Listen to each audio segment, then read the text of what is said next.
Hello guys, अगर आप लोग वेब डेवलपमेंट की जर्नी में एंटर करने जा रहे हैं या वेब डेवलपमेंट सीख रहे हैं तो आज के टाइम में सबसे इंपॉर्टेंट है जावास्क्रिप्ट। जावास्क्रिप्ट एक प्रोग्रामिंग लैंग्वेज है जो फ्रंट एंड बैक एंड दोनों के लिए काम आती है। तो हम आप लोगों के लिए लेकर आ गए हैं कंप्लीट जावास्क्रिप्ट की सीरीज।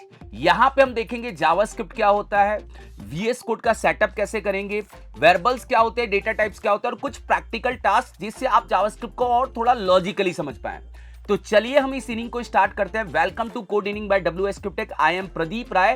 तो चलिए हम जावास्क्रिप्ट को क्या करते हैं, स्टार्ट करते हैं। वीडियो को स्टार्ट करने से पहले अगर आप कोडिंग सीख रहे हैं और वेब डेवलपमेंट में अपना करियर बनाना चाहते हैं तो डब्ल्यूएस स्क्रिप्टेक का मेंटरशिप प्रोग्राम आपके लिए परफेक्ट है।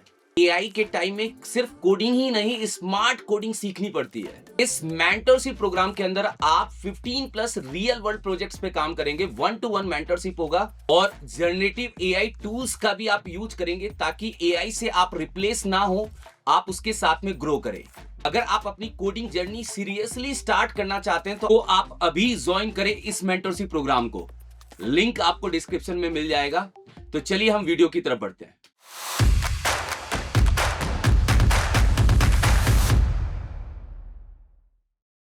देखिए जावास्क्रिप्ट क्या है। जावास्क्रिप्ट एक पॉपुलर प्रोग्रामिंग लैंग्वेज है जो वेब डेवलपमेंट के लिए यूज होती है। इसका यूज करके आप इंटरेक्टिव इफेक्ट्स बना सकते हैं, जैसे स्लाइडर, पॉपअप्स, ऐसे बहुत सारे इफेक्ट्स बना पाओगे वेबसाइट के लिए। जावास्क्रिप्ट क्या होती है, डायरेक्टली आप ब्राउजर पे क्या कर सकते हैं, रन कर सकते हैं। क्रोम, सफारी, मोजिला, आप किसी पे भी इसका आउटपुट देख सकते हैं। जावास्क्रिप्ट क्या करती है, कुछ फीचर्स बनाने में हेल्प करती है, जैसे इमेज स्लाइडर हो गया, फॉर्म वैलिडेशन हो गया, पॉपअप्स हो गया, एनिमेशन हो गया। ऐसे बहुत सारे इफेक्ट्स को आप जावास्क्रिप्ट के थ्रू बना सकते हैं। स्पेशली जावास्क्रिप्ट बैकएंड के लिए भी यूज होती है। हम बैकएंड में एपीआई को क्रिएट करने के लिए भी जावास्क्रिप्ट का यूज करते हैं, ये ध्यान रखिएगा। फिर जावास्क्रिप्ट जो होती है वो एचटीएमएल सीएसएस का यूज करके बिल्ड करती है डायनेमिक पेजेस। ये इंपॉर्टेंट पार्ट है। डायनेमिक पेजेस का मतलब क्या होता है, इसका एक एग्जांपल दूंगा। देखिए देखिए, मान लीजिए यहाँ पे एक वेबसाइट है डब्ल्यूएसक्यूटेक। मैं यहाँ से इसको ओपन कर देता हूं, एक एग्जांपल देता हूं। देखिए डायनेमिक वेब पेजेस का मतलब क्या है। जैसे मान लीजिए यहाँ पे कुछ आपके सामने डिजाइन दिख रहा है, मैंने इस पे क्लिक किया और ये क्लिक करते ही राइट साइड से स्लाइड होके खुला, तो ये एक डायनेमिक चेंजेस है। डायनेमिक चेंजेस का यूज करके आप एचटीएमएल के किसी भी एलिमेंट के एट्रीब्यूट को बदल सकते हैं। एचटीएमएल के एलिमेंट को क्या कर सकते हैं, डिलीट कर सकते हैं, अपडेट कर सकते हैं। एचटीएमएल एलिमेंट पे डायनेमिक चेंजेस कर सकते हैं। आप सीएसएस का कोई टास्क कर सकते हैं, कोई क्लास को जावास्क्रिप्ट के थ्रू ऐड करवा सकते हैं। यही सारी चीजें कहलाती है डायनेमिक चेंजेस। एक और एग्जांपल आपके सामने प्रोसेस करूंगा, क्योंकि डायनेमिक चेंजेस थोड़ा इंपॉर्टेंट है। मैं यहाँ पे अप टाउन करके एक वेबसाइट है, मैं इसको खोलता हूं। अप टाउन स्काइला, देखिए एक वेबसाइट है, इसको मैंने यहां से ओपन किया। ठीक है, ये मैंने यहां से क्या किया, ओपन किया। ओपन करते ही वेबसाइट खुली। अब आप देखिएगा, मैं इस पे क्लिक करता हूं, क्लिक करते ही एक मॉडल आता है। ये डायनेमिक चेंजेस है। मॉडल जो था नहीं वो क्लिक करने पे आ गया, इसको हम बोलेंगे ये एक डायनेमिक चेंजेस है। तो इसमें हेल्प कराएगा जावास्क्रिप्ट। एचटीएमएल का काम होता है लेआउट बनाना, सीएसएस का काम होता है स्टाइलिंग करना। जावास्क्रिप्ट आपकी वेबसाइट पे का ब्रेन है, ये ध्यान रखना। वो सारे लॉजिकल टास्क को परफॉर्म करने का काम करेगा। अब जावास्क्रिप्ट का कोड आप ब्राउजर पे डायरेक्ट भी कर सकते हैं। देखिए मुझे कोड एडिटर पे जाने की जरूरत नहीं है, मैं चाहूं तो डायरेक्ट ब्राउजर पे भी काम कर सकता हूं। आपको एक एग्जांपल के तौर समझा देता हूं। देखिए जावास्क्रिप्ट क्या होती है, कंसोल में काम करती है। राइट क्लिक करके इंस्पेक्ट करके आप यहां पे कंसोल विंडो में जाएंगे तो यहां पे आपको दिख जाएगा कंसोल विंडो। इस पे यहां पे आप इसको खाली कर दीजिए।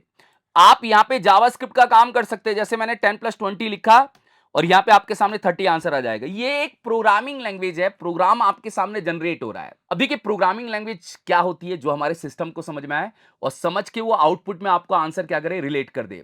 तो एक्चुअल में जावास्क्रिप्ट एक प्रोग्रामिंग लैंग्वेज है, मगर हम इसको कंसोल में नहीं करेंगे। हम वीएस कोड के अंदर पूरा सेटअप करेंगे, फाइल को क्रिएट करके काम करेंगे, जिससे आपको पिक्चर थोड़ी सी क्या होगी, बड़े लेवल पे क्लियर होगी। तो अभी हमें क्या करना है, वीएस कोड का सेटअप करना है जावास्क्रिप्ट के प्रोग्राम को लिखने के लिए, या हम जावास्क्रिप्ट का फर्स्ट प्रोग्राम जो क्रिएट करेंगे वो वीएस कोड के अंदर ही करेंगे। तो सबसे पहले हमें वीएस कोड का सेटअप करना है। तो देखिए वीएस कोड है क्या, वीएस कोड एक कोड एडिटर है जिस पे आप काम कर सकते हैं। काम करके आप अपने आउटपुट को ब्राउजर पे देख सकते हैं। तो ये कोडिंग करने के लिए हेल्प करेगा, ये एक तरह का एडिटर है। तो आप यहां जाएंगे और यहां जाके वीएस कोड को क्या करेंगे, लिखेंगे। लिखते ही आपके सामने क्या होगा, एक वेबसाइट खुलेगी, यहां जाना है और यहां जाके डाउनलोड फॉर विंडोज, ये कुछ सेकंड में ही डाउनलोड हो जाएगा। जैसे ही ये डाउनलोड होगा मैं इसको क्या करूंगा, इंस्टॉल करूंगा। इंस्टॉल्ड करने के बाद हम इसके अंदर फाइल्स को कैसे बनाते हैं, फाइल्स को ब्राउजर पे कैसे रन करते हैं वो हम देखेंगे एक बार। यहां जाते हैं और यहां जाके हम इसको पहले क्या करते हैं, सेटअप कर लेते हैं। देखिए आ चुका है, डबल क्लिक करिए। डबल क्लिक करते ही आपके सामने एक इंटरफेस खुलेगा, इस पे एक्सेप्ट पे करिएगा, नेक्स्ट करिए। नेक्स्ट करने के बाद आपको यहां से नेक्स्ट करना है, नेक्स्ट करना है और इन सारे चेकबॉक्सेस को चेक कर लेना है और यहां से नेक्स्ट करना है और इंस्टॉलेशन का प्रोसेस क्या करना है, स्टार्ट करना है। इंस्टॉलेशन का प्रोसेस भाई विद इन सेकेंड या 30 सेकंड के अंदर इंस्टॉल हो जाएगा। जब इंस्टॉलेशन का प्रोसेस कंप्लीट हो जाए तो फिर हम आगे की साइड क्या करेंगे, इसको प्रोसेस करेंगे। इंस्टॉलेशन कंप्लीट हो चुका है, आप यहां से फिनिश करिए। फिनिश करते ही वीएस कोड आपके सामने लॉन्च हो जाएगा। अब देखिए यहां पे आपके सामने कुछ कोड आ रहा होगा कि सर ये कोड कैसे आ रहा है। एक्चुअली मैंने वीएस कोड को ऑलरेडी सेटअप कर रखा था। आपके सामने जब वीएस कोड आएगा तो मैं बिल्कुल बता देता हूं, एक न्यू विंडो जैसा ऐसा आएगा। ये मैं बंद कर देता हूं इन सबको, ऐसा आएगा वीएस कोड बिल्कुल। अब इसके अंदर क्या होगा, सबसे पहले वो आपसे थीम सेटअप करवाएगा, कौन से कलर की थीम लेनी है। तो आप थीम को सेटअप करके डायरेक्ट यहां जाना। यहां आने के बाद आपको इसके अंदर एक एक्सटेंशन ऐड कर लेना है। भाई जो करना है वो कर लेना है। यहां पे लाइव सर्वर एक एक्सटेंशन है जिसका यूज करके आप अपनी वेबसाइट को या आप अपने वेब पेज को डायरेक्ट ब्राउजर पे क्या करोगे, सर्व कर पाओगे और वो ऑटोमेटिक चेंजेस होने पे डायरेक्ट दिखाएगा। ये एक्सटेंशन इंस्टॉल करना ही करना है, ये ध्यान रखना है, ऐसे इंस्टॉल कर लीजिए। ठीक है, ये मैं यहां से क्या कर रहा हूं, इसको इंस्टॉल कर रहा हूं। इंस्टॉल्ड होने के बाद अब मैं बताऊंगा कि आप काम कैसे करेंगे। ये इंस्टॉल्ड हो गया, इसको यहां से बंद कर देते हैं और डायरेक्ट यहां जाते हैं। देखिए मैंने ना एक फोल्डर बना रखा है यहां पे, अगर आप देखेंगे डेस्कटॉप पे जावास्क्रिप्ट नाम से बना रखा है। ये लेक्चर 1 नाम का भी फोल्डर बना रखा है, इसी के अंदर हम काम करेंगे। तो हम क्या करते हैं, हम इस फोल्डर को ओपन कर लेते हैं वीएस कोड के अंदर। यहां से आप जाओगे, यहां से आप ओपन फोल्डर करोगे, डेस्कटॉप पे जाओगे, डेस्कटॉप पे ये जावास्क्रिप्ट है, जावास्क्रिप्ट के अंदर लेक्चर 1 यहां से सेलेक्ट कर लेना है। तो एक्चुअल में आपको करना कुछ नहीं है, आपको यहां पे सबसे पहले एक फाइल बनानी है।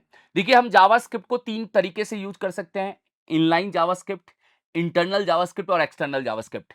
हम तीनों का पहले एक एग्जांपल देखते हैं, जावास्क्रिप्ट के कोड को कैसे इंप्लीमेंट किया जाएगा। पहले आपको एक एचटीएमएल का पेज बनाना है।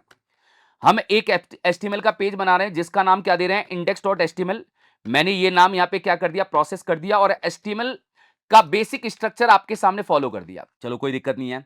और एक और ध्यान रखना, जावास्क्रिप्ट के लिए आपको एचटीएमएल सीएसएस थोड़ी आनी चाहिए, तब आप जावास्क्रिप्ट की जर्नी को बहुत स्ट्रांगली समझ पाएंगे, ये ध्यान रखना।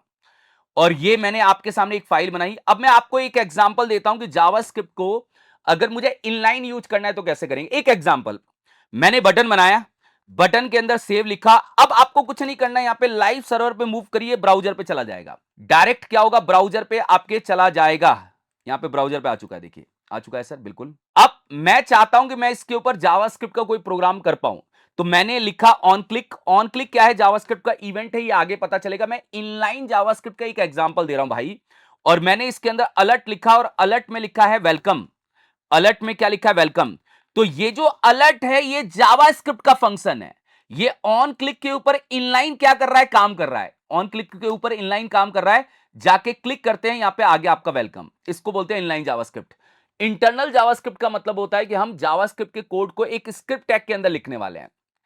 अब देखिए जब भी कोई जावास्क्रिप्ट का कोड लिखेंगे, अगर आप एचटीएमएल पेज के अंदर काम कर रहे हैं तो आप जावास्क्रिप्ट के कोड को सबसे बॉटम साइड में लिखेंगे, क्योंकि जावास्क्रिप्ट का कोड वेबसाइट को थोड़ा स्लो भी करता है।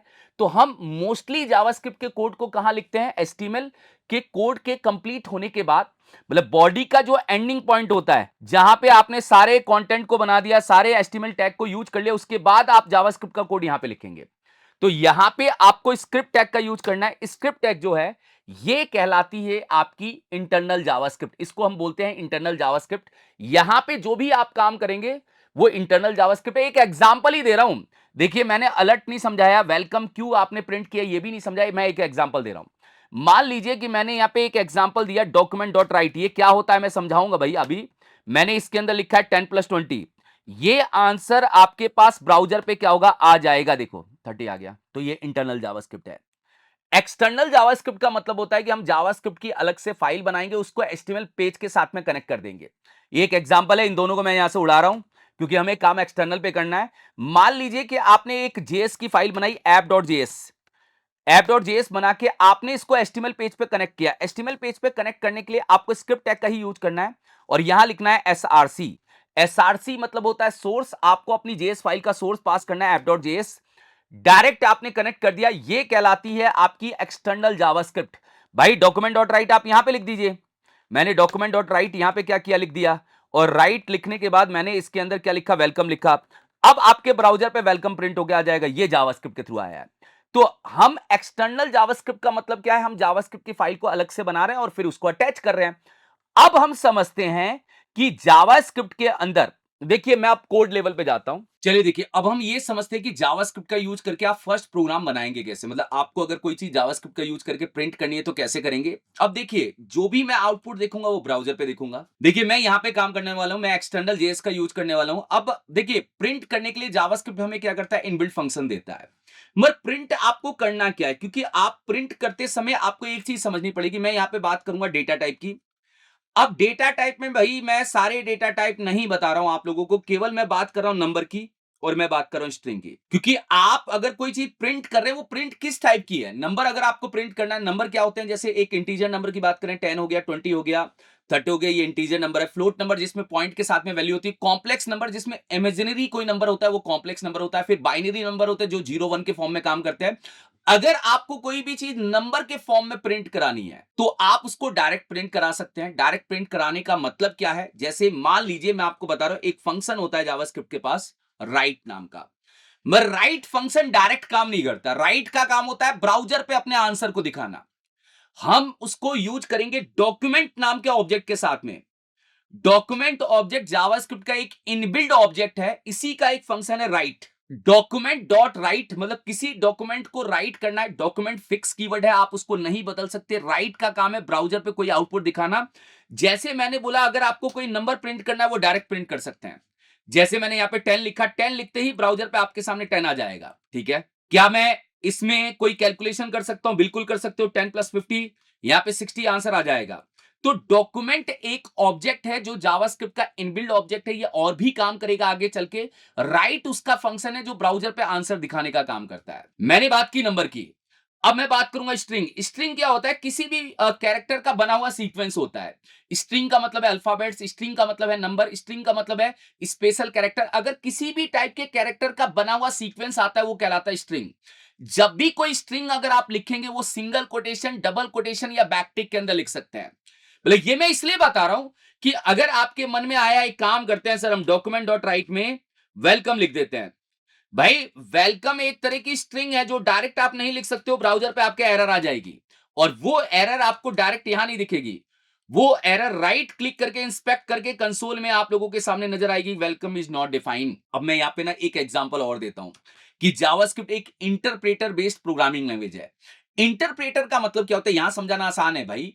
इंटरप्रेटर का मतलब है लाइन बाय लाइन कोड को एग्जीक्यूट करना और आपके सामने डिस्प्ले करना। और ब्राउजर के अंदर इंटरप्रेटर ऑलरेडी इनबिल्ड होता है, आपको अलग से इंस्टॉल करने की जरूरत नहीं है। अब पॉइंट मेरा यह है कि यहां पे अगर आपने नोटिस किया, यहां पे 10 + 50 के हिसाब से आपका आंसर क्या आ गया, 60 आ गया। नीचे वाली लाइन में कोई एरर थी तो ब्राउजर ने नीचे वाली लाइन को ब्रेक कर दिया और उसके नीचे कोई भी आंसर आपको डिस्प्ले नहीं होगा। अगर प्रोग्रामिंग लैंग्वेज कंपाइलर बेस्ड होती है, जब तक आपकी सारी लाइन सही नहीं होती है तब तक आपका आंसर नहीं आता। तो यहां पे लाइन बाय लाइन कोड चल रहा है। पहली लाइन सही थी, इसका आंसर आपके सामने ब्राउजर पे 60 आ चुका है। ये कमेंट होता है, कमेंट मतलब जो एग्जीक्यूट नहीं होता, केवल दिखाने के लिए। यहां पे 60 आंसर आ चुका है। इस लाइन में एरर था, आपका आंसर नहीं आया। अगर मैं इस लाइन को कट करके ऊपर की साइड कर दूं तो एरर आपने पहले ले लिया, आंसर आपका ये सही है, अब दोनों लाइन का आंसर नहीं आएगा क्योंकि लाइन बाय लाइन कोड चलता है। जब आप इस लाइन को सही नहीं करोगे तब तक नीचे वाली लाइन का आउटपुट नहीं आएगा। तो जावास्क्रिप्ट एक इंटरप्रेटर पे चलने वाली प्रोग्रामिंग लैंग्वेज है। अब मैं बात करता हूं वेलकम को प्रिंट करना है। अगर आपको वेलकम को प्रिंट करना है तो आप इसको सिंगल कोटेशन में कर सकते हैं, आंसर आ गया वेलकम सर। अगर आपको वेलकम को प्रिंट करना है सिंगल कोटेशन में या डबल कोटेशन में कर सकते हैं सर, बिल्कुल डबल कोटेशन में। मैंने यहां पे लिखा है वेलकम टू डब्ल्यूएस, लिख सकते हैं आप, कोई दिक्कत नहीं है। ये वेलकम टू डब्ल्यूएस आ जाएगा। और अगर आपको स्ट्रिंग को प्रिंट करना है तो आप डॉक्यूमेंट डॉट राइट के अंदर यहां पे आप लिख सकते हैं बैकटिक के अंदर। बैकटिक भी स्ट्रिंग को दिखाने के लिए बना हुआ एक कोड है जिसमें आप अपनी स्ट्रिंग को क्या कर सकते हैं, लिख सकते हैं। ये भी आंसर आ गया। तो स्ट्रिंग को लिखने के लिए या तो आप सिंगल कोटेशन को बुलाएंगे या डबल कोटेशन को या बैकटिक को। बैकटिक के अंदर भी स्ट्रिंग को डाल सकते हैं। ये मैं इसलिए समझा रहा हूं कि आपका माइंड खोलना चाहता हूं कि नंबर तो डायरेक्ट चला जाता है भाई। आप उसको डायरेक्ट प्रिंट कर सकते हैं, मगर स्ट्रिंग हमेशा सिंगल कोटेशन डबल कोटेशन में प्रिंट होती है। यहाँ पे सेमीकोलन का ध्यान नहीं देना, एक प्रोग्रामिंग लैंग्वेज है। पहले हम प्रोग्रामिंग लैंग्वेज की तरीके इसको क्लियर कर रहे हैं, आप पहले सिंटेक्स समझ रहे हो कि कैसे प्रोसेस करता है। अब देखिए, अब हम ये समझते हैं कि देखिए ये तो डॉक्यूमेंट डॉट राइट ब्राउजर पे आंसर दिखाता है। आंसर को दिखाने के लिए हम इसका आंसर कंसोल विंडो में भी देख सकते हैं। कंसोल विंडो कहां होती है? राइट क्लिक करके इंस्पेक्ट करके कंसोल में जाएंगे, यहां भी देख सकते हो आप। जब भी किसी आंसर को कंसोल में देखना है तो आप यहां पे यूज करेंगे कंसोल। कंसोल ऑब्जेक्ट भी इसके अंदर पहले से रिजर्व है, और कंसोल का ही एक फंक्शन है लॉग। कंसोल भी एक ऑब्जेक्ट है। मैंने कंसोल डॉट लॉग में 10+20 लिखा, तो ये जो अपना आंसर लेके आएगा ये कंसोल विंडो में लाएगा। यहां पे 30 ला रहा है। क्या मैं इसके अंदर और भी चीज प्रिंट कर सकता हूं? बिल्कुल।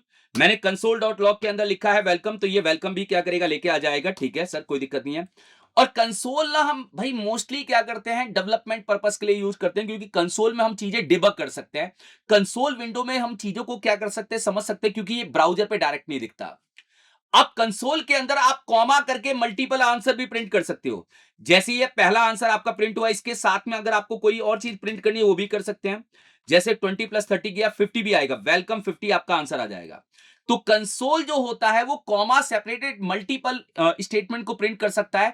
डॉक्यूमेंट डॉट राइट में भी ये काम कर सकते हैं। बोले डॉक्यूमेंट डॉट राइट में मैंने बताया नहीं, डॉक्यूमेंट डॉट राइट के अंदर भी आप मल्टीपल चीजें एक साथ में प्रिंट कर सकते हैं। जैसे आपने वेलकम किया, ब्राउजर पे वेलकम आया सर, बिल्कुल आया। फिर कॉमा करके आपको लगा मुझे यहाँ पे 10 प्रिंट करना है, 10 भी आया सर। फिर कॉमा करके आपको लगा यहाँ पे 10+20 प्रिंट करना है, तो 30 भी आपका आंसर आएगा। ये लीजिए। तो ये आपको पता चल गया कि हम डॉक्यूमेंट डॉट राइट के अंदर भी मल्टीपल स्टेटमेंट प्रिंट कर सकते हैं। तो कंसोल विंडो कंसोल में अपना आंसर दिखाती है। मोस्टली देखिए, मैं डेवलपमेंट जब आपके सामने काम करूंगा या प्रोग्रामिंग करूंगा तो मैं कंसोल को ही ज्यादा यूज करूंगा, क्योंकि डॉक्यूमेंट डॉट राइट अभी एक तरह से जावास्क्रिप्ट इसको यूज नहीं करता। एक तरह से डेप्रिकेटेड हो गया है, मतलब एक तरह से ये फंक्शन यूजेबल नहीं है, ना कोई डेवलपर यूज करता है। बस मैंने बता दिया यार कि आप ब्राउजर पे कैसे प्रिंट करोगे। अब एक और फंक्शन है जो अपना आंसर क्या करता है, दिखाने का काम करता है, वो है अलर्ट। अगर आपने अलर्ट में कोई चीज प्रिंट की तो वो ब्राउजर में आपके सामने एक प्रॉम्प्ट बन के आएगी। देखिए मैंने अलर्ट में क्या लिख में वेलकम लिखा है, तो ये वेलकम ब्राउजर में एज ए प्रॉम्प्ट आपके सामने आ जाएगा। देखो ये रहा। तो ये भी अपना आउटपुट दिखाने का क्या है, एक तरीका है। जब भी रिफ्रेश करेंगे अलर्ट आपके सामने आउटपुट लेके आ जाएगा। तो या तो हम अलर्ट का यूज कर सकते हैं, या हम डॉक्यूमेंट डॉट राइट का यूज कर सकते हैं, या हम कंसोल डॉट लॉग का यूज कर सकते हैं। तीनों में भी कोई भी यूज करिए, मगर मोस्टली कंसोल का हम यूज करेंगे। अगर डिबग पर्पस भी होगा तो हम कंसोल विंडो का ही यूज करेंगे। ठीक है, चलिए। अब ये तो मैंने बता दिया कि भाई फर्स्ट प्रोग्राम आप कैसे क्रिएट करेंगे। अब बात करते हैं कि सर यहाँ पे लॉजिक ये है कि इसके अंदर एक और टॉपिक है। अब चलते हैं हम अपनी पीपीटी की तरफ। देखिए मैंने आपके सामने फर्स्ट प्रोग्राम को क्रिएट करके दिखाया। अब इसके अंदर एक टॉपिक है वेरिएबल्स क्या होते हैं, बहुत इंपॉर्टेंट है। देखिए वेरिएबल्स का मतलब होता है कंटेनर, एक तरह का कंटेनर जो डेटा स्टोर करने का काम करता है। तो इसका एक एग्जांपल देता हूं। मान लीजिए आपका एक किचन है, किचन पे बहुत सारे छोटे छोटे डब्बे हैं, वो उसको आप कंटेनर बोलिए। किसी में नमक है, किसी में मिर्च है। तो जब भी नमक की जरूरत होती है आप उस कंटेनर में से वो सामान उठा लेते हो।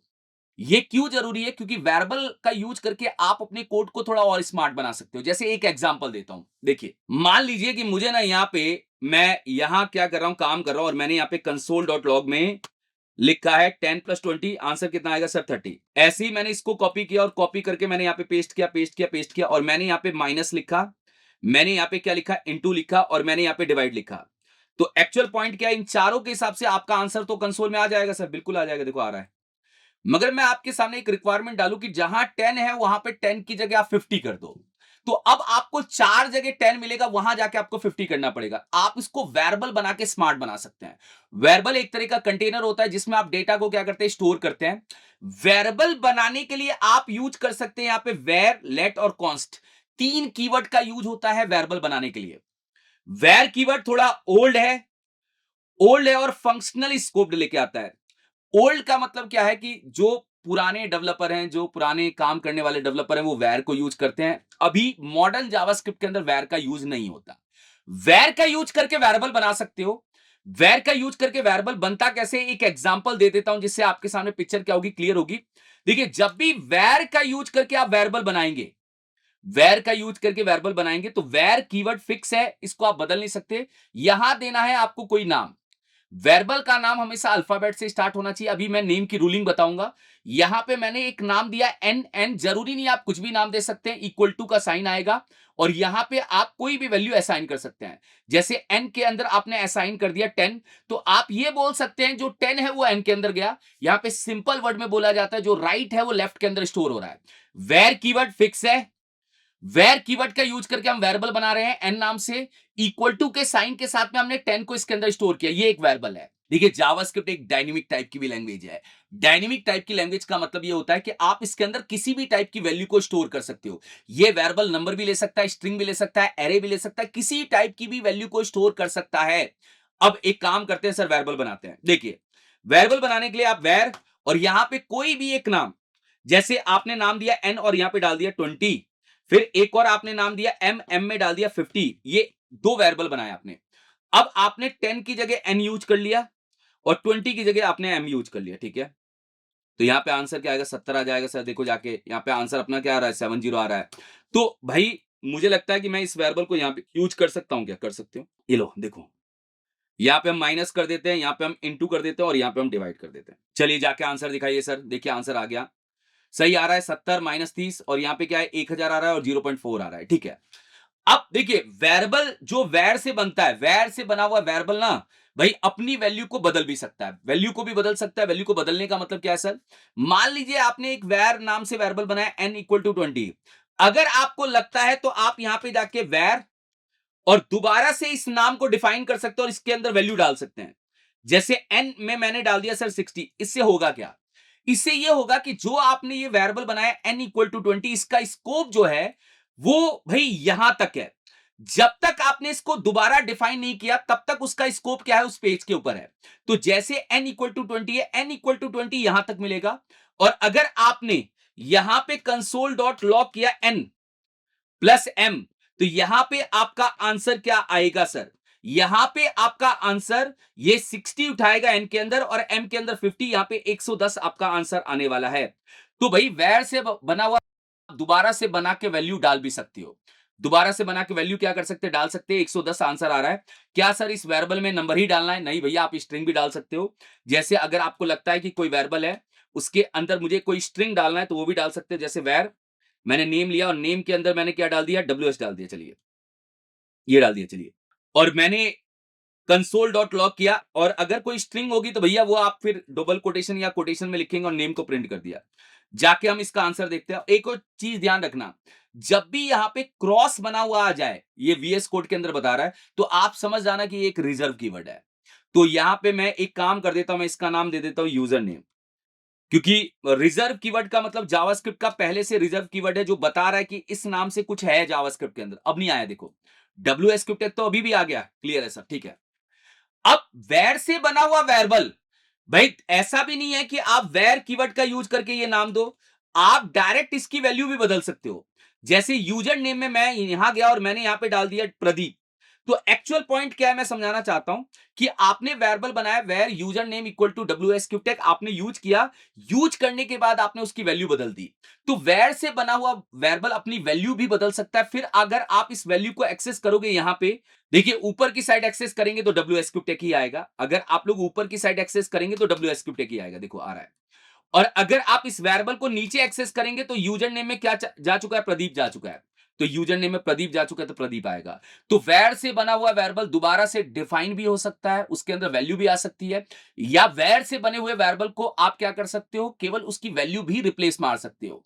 तो वैर जो होता था वो हम ओल्ड में यूज करते थे, पुराने बंदे जो थे वो वैर का यूज करके काम करते थे। मॉडर्न जावास्क्रिप्ट में वैर का यूज नहीं होता भाई, हम नहीं यूज करते वैर का, हम वैर की जगह लेट या कॉन्स्ट का यूज करते हैं। उनकी बात करता हूं मैं, देखो अब मैं उन पे आता हूं। देखो अब बात करते हैं लेट।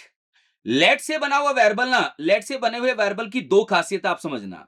लेट से बना हुआ वेरिएबल ब्लॉक स्कोप में भी आ सकता है। ब्लॉक स्कोप्ड का मतलब क्या होता है, जैसे मान लीजिए मैंने एक लेट से वेरिएबल बनाया, लेट से बना हुआ वेरिएबल भी किसी भी टाइप की वैल्यू को स्टोर कर सकता है। जैसे मैंने बनाया लेट ए इक्वल टू 10, ठीक है, और मैंने इसको लॉग का यूज करके प्रिंट किया, ये आपको 10 दे देगा सर, कोई दिक्कत नहीं है। 10 यहां पे आ रहा है, कोई प्रॉब्लम नहीं है सर, 10 यहां पे आ रहा है, कोई दिक्कत नहीं है, ठीक है। अब देखो पॉइंट और मुद्दे की बात यह है कि आप लेट से बने हुए वेरिएबल को दोबारा से डिफाइन नहीं कर सकते। लेट ए इक्वल टू अगर आपने बोला 20 लिख देते, ये एरर दे देगा। जैसे देखिए सेम नाम का वेरिएबल दोबारा डिफाइन नहीं हो सकता लेट के अंदर। पहली चीज ये है, वेर में ये वेरिएबल 2 बार बन रहा था और वैल्यू भी आ रही थी। मगर यहां पे अगर आपने लेट ए नाम से वेरिएबल को डिफाइन किया है तो आप लेट ए नाम से दोबारा डिफाइन नहीं कर सकते। दूसरा नाम दे सकते हो, इसको बी दे सकते हो, चलेगा, मगर सेम नाम का वेरिएबल दोबारा से डिफाइन नहीं हो सकता। तो एक पॉइंट तो आपको समझ में आ गया कि सेम नाम का वेरिएबल दोबारा डिफाइन नहीं होगा सर। बिल्कुल सर, हमें समझ में आ गया। अब मुझे तो सर अगर इसकी वैल्यू बदलनी है, देखो वैल्यू बदल सकते हो आप। बोले लेट ए इक्वल टू 10 आपने लिखा, प्रिंट किया आपने, और यहां पे आपने क्या किया, इसको एक्सेस किया, यहां भी प्रिंट किया, यहां भी प्रिंट किया, यहां भी प्रिंट किया, यहां भी प्रिंट किया, और आपने एक्सेस किया, आपको 10 मिला। ठीक है सर। अब पॉइंट और मुद्दे की बात यह है कि आप इसकी वैल्यू बदल सकते हो। आपने ए में डाला 50, मगर मैं ये कह रहा हूं कि लेट ए दोबारा नहीं आ सकता। ए में 50 आया तो आप इसको यहां पे 50 क्या कर पाएंगे, एक्सेस कर पाएंगे। कोई दिक्कत नहीं है सर, हमारे सामने 50 क्या हो गया, एक्सेस हो गया। तो आप लेट से बने हुए वेरिएबल को दोबारा डिफाइन नहीं कर सकते हो, वैल्यू बदल सकते हो। पहला पॉइंट क्लियर है। अब दूसरा पॉइंट यह है कि लेट से बना हुआ वेरिएबल आप एक स्कोप में फंसा सकते हो। लेट से बना हुआ वेरिएबल एक प्राइवेट स्कोप के बीच में भी काम कर सकता है। प्राइवेट स्कोप का मतलब क्या है, देखिए मैं बताता हूं। एक्चुअली वेर से बना हुआ वेरिएबल एक तरह से पब्लिक स्कोप में चलता है, उसमें कोई स्कोप्ड लगता नहीं है। वैसे अगर मैं आपको बताऊं, मैं आपको इतना छोटा सा लॉजिक बता देता हूं। मान लीजिए मैंने एक वेरिएबल बनाया लेट ए इक्वल टू 10, ठीक है सर, और मैंने इसको एक कर्ली ब्रैकेट के अंदर डिफाइन कर दिया, तो ये बन गया इसका स्कोप। ये इसका स्कोप है कि आप इसी कर्ली ब्रैकेट के अंदर एक्सेस हो गए, इसके बाहर नहीं हो पाओगे। अगर आपने यहां पे कंसोल डॉट लॉग किया, मतलब लॉग का यूज करके आपने इसको यहां पे प्रिंट करने की कोशिश की, तो एरर देगा, इज नॉट डिफाइंड। ठीक है सर, बिल्कुल ठीक है, मैं समझ गया। क्या ये वेरिएबल यहां मिल जाएगा, बिल्कुल मिल जाएगा। इस कर्ली ब्रैकेट के बीच में इसका स्कोप है, इसलिए इसको स्कोप्ड वेरिएबल भी बोलते हैं, कि आप एक स्कोप में भी इसको फंसा सकते हो। ठीक है, मगर वेर से बना हुआ वेरिएबल जो होता है वो अपने आप को बाहर लेके चला जाता है। वेर ए इक्वल टू 10 जो आपने लिया, वो बाहर भी आपको क्या करेगा, वैल्यू दे देगा। देखो 10 दे दिया सर, बिल्कुल ठीक है। मगर यहां पे एक और चीज है जो मैं आपको समझाना चाहता हूं। कई बार इंटरव्यू में ना ऐसा क्वेश्चन पूछा जाता है, एक छोटा सा क्वेश्चन पूछा जाता है कि भाई मैंने एक वेरिएबल बनाया लेट ए, ठीक है, मैंने वैल्यू नहीं डाली, फिर मैंने कर्ली ब्रैकेट लिया और ए के अंदर मैंने डाल दिया 50, और फिर मैंने यहां पे लॉग का यूज करके प्रिंट किया। तो एक्चुअली ये स्कोप्ड वेरिएबल नहीं है। स्कोप्ड वेरिएबल क्यों नहीं है, क्योंकि आपने वेरिएबल जब बनाया वो कर्ली ब्रैकेट के ऊपर बनाया। वैल्यू असाइन करने का काम आपने कर्ली ब्रैकेट के अंदर किया। कर्ली ब्रैकेट के अंदर वो वैल्यू को असाइन कर रहा है, और नीचे आप प्रिंट कर रहे हो, तो 50 इसके अंदर आएगा और नीचे प्रिंट हो जाएगा, कोई दिक्कत नहीं है। ये स्कोप्ड नहीं है। स्कोप्ड तब होता है जब आप इसको यहीं पे बनाते और यहीं पे इसकी वैल्यू देते। अब ये स्कोप्ड वेरिएबल है, इसके बाहर नहीं मिल सकता। तो लेफ्ट से बने हुए वेरिएबल को आप एक स्कोप्ड वेरिएबल भी बोल सकते हो, कि वो एक स्कोप के बीच में भी काम करता है। अब बात करते हैं कॉन्स्ट। कौन से बना हुआ वेरिएबल, देखिए ब्लॉक्ड स्कोप के बीच में भी काम करता है, और उसकी वैल्यू भी दोबारा नहीं बदल सकते। लेट से बने हुए वेरिएबल की वैल्यू तो आप बदल सकते हो ना, मगर इसकी वैल्यू भी नहीं बदली जाएगी। मतलब पॉइंट नंबर ये है कि भाई अगर आपने कॉन्स्ट का यूज करके कोई वेरिएबल बनाया, कॉन्स्ट मैंने यहां पे लिया एन।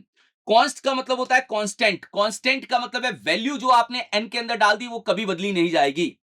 जैसे अगर मैंने यहां पे प्रिंट किया इसको लॉग का यूज करके, ये आपको 10 देगा, ये आपको क्या करेगा, 10 दे देगा सर, बिल्कुल 10 दे देगा। देखो 10 दे दिया। मतलब आपका मन आता है कि सर एक काम करता हूं मैं, नीचे की साइड इस एन के अंदर मैं एक काम कर रहा हूं, 50 डाल देता हूं। आप यहां पे लॉग का यूज करके देखिए, ये आपको एक तरह से एरर देगा, क्योंकि कॉन्स्ट वाले वेरिएबल में असाइनमेंट अलाउ नहीं है। यहां पे एरर देगा, assignment to constant variable allow नहीं है, टाइप एरर आपके सामने आ जाएगी। तो जब भी कोई वेरिएबल आप कॉन्स्ट से बनाएंगे, तो आप उसके अंदर जो वैल्यू डालेंगे वो भी फिक्स हो जाएगी, और वेरिएबल का नाम भी फिक्स हो जाएगा। उस नाम से दोबारा वेरिएबल नहीं बन सकता। तो कांस्टेंट वेरिएबल भाई कांस्ट वैल्यू या कांस्टेंट वैल्यू को स्टोर करने का काम करता है। वो ब्लॉक्ड स्कोप के बीच में भी काम कर सकता है, उसकी वैल्यू को भी नहीं आप बदल सकते पूरी एंटायर प्रोग्राम के अंदर। दूसरे नाम का वेरिएबल बना सकते हैं, कोई दिक्कत नहीं है।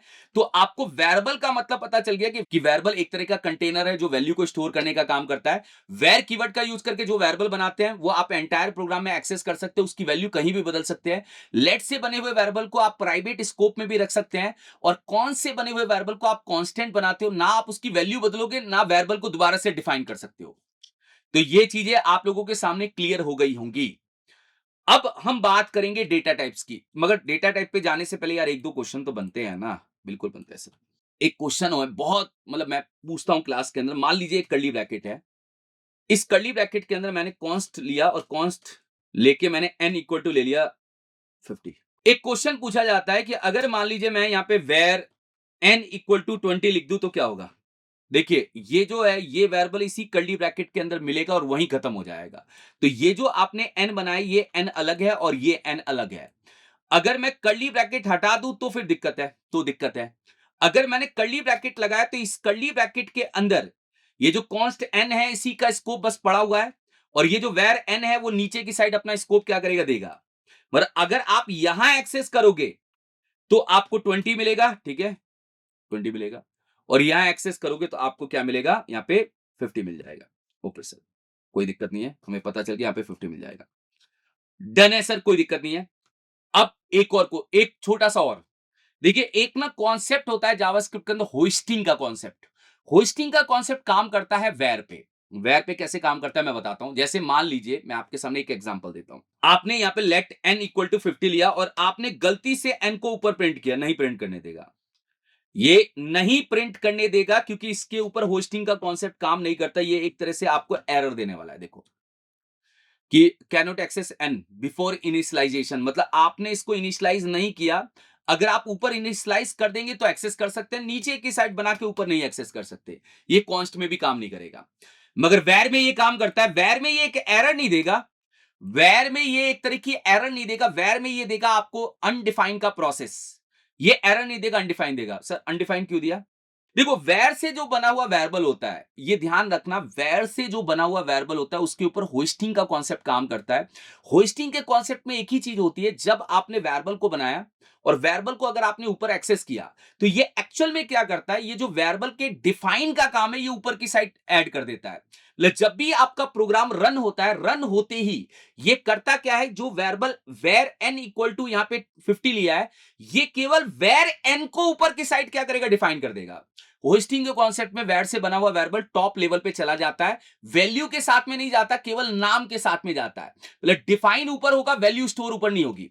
तो एक्चुअल पॉइंट क्या मैं समझाना चाह रहा हूं कि जब ये वेरिएबल बना, जैसे मैं इसको यहां राइटिंग पैड में समझाता हूं क्योंकि ये क्वेश्चन इंटरव्यू में भी पूछा जाता है भाई, आप लोग कहीं कंफ्यूज ना हो जाओ। देखो मैं समझाता हूं, जावास्क्रिप्ट में कुछ चीजें बदल भी जाती हैं। देखिए ये आपने बनाया, जब ये प्रोग्राम रन हुआ, मतलब आपने जब इसको रन किया ब्राउजर पे, तो एक्चुअल में जावास्क्रिप्ट करता क्या है, ये जो वेर से बना हुआ वेरिएबल वेर एन है, ये जाके टॉप लेवल पे डिफाइन कर देता है। टॉप लेवल पे बस ये क्या करता है, वेर एन ऊपर बना देता है और फिर वैल्यू नहीं लेके जाता, केवल वेरिएबल के नाम को ऊपर लेके जाता है, डिफाइन पॉइंट ऊपर लेके जाता है, वैल्यू के साथ असाइनमेंट नहीं लेके नहीं जाता।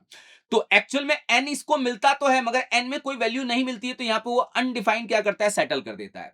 होस्टिंग के कॉन्सेप्ट में आपका वेरिएबल टॉप लेवल पे जाके क्रिएट हो जाता है, टॉप लेवल पे जाके क्रिएट हो जाता है बिना वैल्यू के साथ में, ये ध्यान रखना।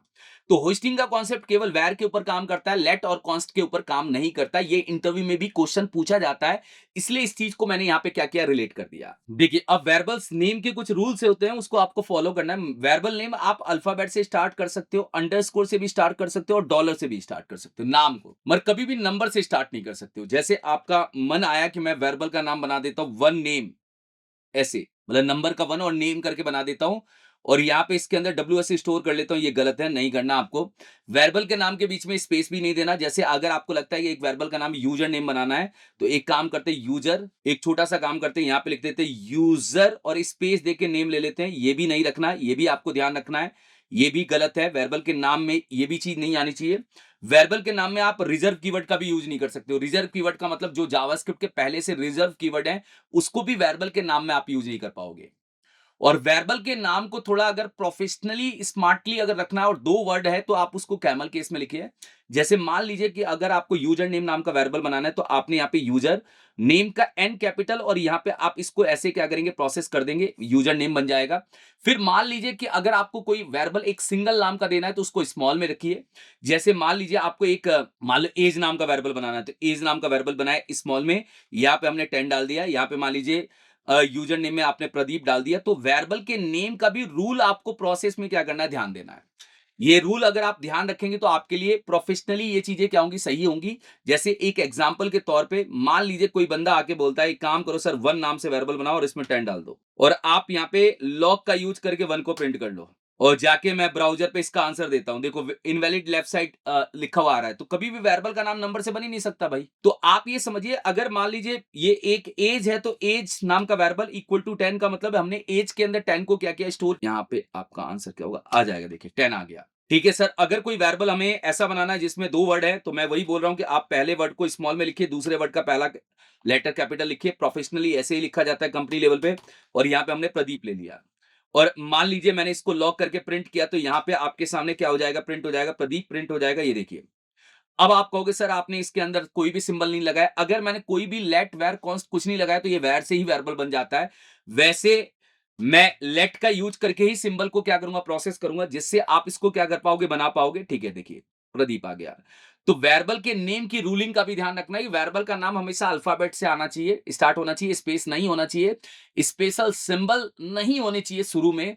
और कभी भी नाम को थोड़ा प्रोफेशनली क्या करना है, अपने को रखना है। चलिए गाइस, देखिए एक और टॉपिक है जो आपको समझना चाहिए, टेम्पलेट लिटरल्स। ये बहुत इंपॉर्टेंट टॉपिक है जावास्क्रिप्ट के अंदर। इसका यूज करके आप मल्टीपल लाइन की स्ट्रिंग को प्रिंट कर सकते हैं। इसका यूज करके किसी स्ट्रिंग के बीच में अपने वेरिएबल को प्लेस कर सकते हैं। अब टेम्पलेट लिटरल्स इंपॉर्टेंट है, क्यों इंपॉर्टेंट है मैं बताता हूं। देखिए मान लीजिए कि मैंने यहां पे क्या किया, एक कंसोल डॉट लॉग के अंदर लिखा है वेलकम टू डब्ल्यूएस। मैंने यहाँ पे क्या लिखा है, वेलकम टू डब्ल्यूएस लिखा है। यहाँ पे वेलकम टू डब्ल्यूएस लिख दिया सर, कोई दिक्कत नहीं है, मैंने यहाँ पे लिख दिया। और मैं इसको जाके यहाँ पे क्या करता हूँ, चेक करता हूँ, यहाँ पे मेरा आंसर आ जाएगा। अब मैंने क्या किया, मैंने एक लेट एक एन नाम का वेरिएबल बनाया और इसमें मैंने डाल दिया 10। अब मैं ये चाहता हूं ये जो एन है, ये एन 2 के बाद यहां पे प्रिंट हो जाए। यहां प्रिंट करना चाहता हूं, कैसे होगा प्रिंट? ये तो एज ए स्ट्रिंग काम करेगा, एज ए स्ट्रिंग काम करेगा ना। Welcome to N W S लिखा हुआ आ जाएगा। भाई आप किसी स्ट्रिंग के अंदर, किसी भी स्ट्रिंग के अंदर वेरिएबल को कैसे प्लेस कर पाओगे? यहां पे आएगा टेम्पलेट लिटरल्स। टेम्पलेट लिटरल्स जो होता है वो यूज होता है बैकटिक के अंदर। मतलब आपकी स्ट्रिंग किसमें होनी चाहिए, बैकटिक के अंदर। यहां पे आप इसको बैकटिक के अंदर लिखोगे तभी काम करेगा, ये ध्यान रखना। ऐसा ना हो कि आप इसको सिंगल कोटेशन और डबल कोटेशन में लिख दो, सर काम नहीं कर रहा, नहीं करेगा भाई काम। ये बैकटिक के स्ट्रिंग में ही काम करेगा। और ये कैसे, अभी भी स्ट्रिंग ही है भाई, अभी भी इसका आंसर क्या है, welcome to N W S है।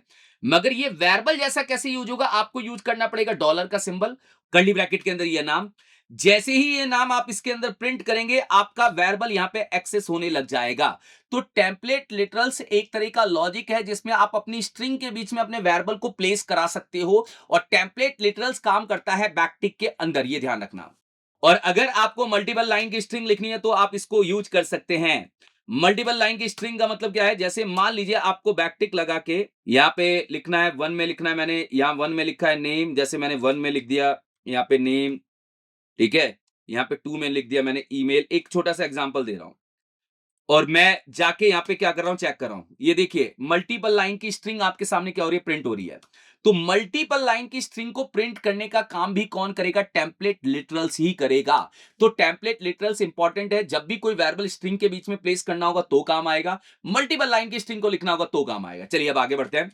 चलिए गाइस, देखिए अब देखते हैं हम जावास्क्रिप्ट के अंदर डेटा टाइप्स क्या होते हैं। देखिए डेटा टाइप्स का मतलब होता है कि आपका कोई भी वेरिएबल किस टाइप की वैल्यू को स्टोर कर रहा है, वही कहलाता है आपका डेटा टाइप। अब डेटा टाइप में मान लीजिए अभी हमने देखा था स्ट्रिंग। स्ट्रिंग मतलब क्या होता है, किसी भी कैरेक्टर से बना हुआ सीक्वेंस जो होता है वो स्ट्रिंग कहलाता है। नंबर आपने देखा था। ऐसे बहुत सारे टाइप के डेटा टाइप्स होते हैं। तो डेटा टाइप, डेटा किस टाइप का स्टोर किया जा रहा है वेरिएबल के अंदर, वो कहलाएगा आपका डेटा टाइप। दो तरह के होते हैं, कुछ होते हैं प्रिमिटिव डेटा टाइप और कुछ होते हैं non primitive data type. Primitive data type वो होते हैं जो सिंगल वैल्यू को स्टोर करने का काम करते हैं। नॉन प्रिमिटिव डेटा टाइप वो होते हैं जो मल्टीपल वैल्यू को स्टोर करने का काम करते हैं। तो एक्चुअल में हम एक एक करके इनको क्या करेंगे, प्रैक्टिकली करेंगे, तब आपके सामने लॉजिक्स क्या होगा, क्लियर होगा। स्ट्रिंग, नंबर, बुलियन, नल, अनडिफाइंड सिंबल, बिग इंट, ये सारे क्या है, अपने प्रिमिटिव डेटा टाइप है। नॉन प्रिमिटिव में ऑब्जेक्ट एरे और फंक्शन आ जाएगा। चलिए हम इसको प्रैक्टिकली क्या करते हैं, प्रोसेस करते हैं। देखिए ये मैंने आप लोगों के सामने फाइल बना रखी है एक बार। अब पॉइंट मेरा ये है, यहाँ पे मैं आपको एक एग्जांपल समझा रहा हूं। मान लीजिए कि मैंने एक वेरिएबल लिया, लेट ओबीजे करके, मैंने एक सॉरी मैंने एक यहाँ पे n करके एक वेरिएबल लिया जिसमें मैंने स्टोर किया 10। तो ये जो 10 है, ये 10 आपको पता है किसका है, नंबर का 10 है, या हमें भी पता है सर नंबर का 10 है। मैं इसको लाइव सर्वर पे क्या कर रहा हूँ, मूव कर रहा हूँ आप लोगों के सामने। देखिए राइट क्लिक करके इंस्पेक्ट करके कंसोल में जाके दिखा रहा हूँ 10 है। मगर इसका टाइप क्या है, ये जो 10 है, ये 10 किस टाइप की वैल्यू है, मतलब स्ट्रिंग का 10 है, नंबर का 10 है, ये आपको पता है। पर आपको अगर इसका टाइप टाइप चेक करना है, तो एक कीवर्ड आता है टाइप ऑफ। टाइप ऑफ के अंदर जैसे ही आप एन डालेंगे तो ये बताएगा कि ये जो टाइप है ये नंबर का टाइप है। तो एक्चुअली टाइप ऑफ एक तरह का क्या है, रिजर्व कीवर्ड है, जो भाई किसी भी वेरिएबल का टाइप बताता है या किसी भी वैल्यू का टाइप बताने का काम करेगा। ठीक है सर, टाइप ऑफ हो गया, क्लियर है। और अगर हमने स्ट्रिंग लिया, जैसे मैंने डब्ल्यू लिया और डब्ल्यू में मैंने वेलकम लिखा, तो वेलकम एक तरह की क्या है, हमारी स्ट्रिंग है। ठीक है, वेलकम एक तरह की क्या है, स्ट्रिंग है। तो स्ट्रिंग का जो टाइप ऑफ निकल के आएगा वो मैंने यहाँ पे डब्ल्यू लिया और यहाँ पे साथ में टाइप ऑफ भी किया, टाइप ऑफ डब्ल्यू किया, तो यहाँ पे इसका टाइप ऑफ स्ट्रिंग निकल के आएगा। ठीक है, तो ये दोनों तो मैंने वैसे भी बताए थे। अब यहाँ पे एक और क्वेश्चन है कि अगर कोई बंदा बोलता है कि मैंने यहाँ पे लिया है एन के अंदर 10.5, एन दोबारा नहीं ले सकते सर, कोई नहीं, इनको कमेंट कर देता है। कमेंट का मतलब होता है ये लाइन एग्जीक्यूट नहीं होगी। कमेंट वीएस कोड के अंदर कंट्रोल और क्वेश्चन मार्क के साथ में होता है। कंट्रोल के साथ में क्वेश्चन मार्क दबाइए, लाइन सेलेक्ट करके वो दोनों लाइन कमेंट हो जाएगी। ठीक है, अब मैंने अगर यहाँ पे इसका टाइप ऑफ चेक करने की कोशिश की तो ये क्या निकल के आएगा। मैंने यहाँ पे एन लिखा और यहाँ पे लिखा यहाँ भी टाइप ऑफ में एन। देखो एक्चुअल में आप यहाँ पे ये समझिएगा, मैं आपको क्लियर पॉइंट बताना चाहता हूं कि ये जो 10.5 है ये भी नंबर ही है, इसको फ्लोट मत बोलिए। यहाँ पे फ्लोट नंबर नहीं होता, ये नंबर के टाइप के अंदर का ही टाइप है। अगर आप जाके देखेंगे फिर भी क्या है, इसका टाइप नंबर आएगा।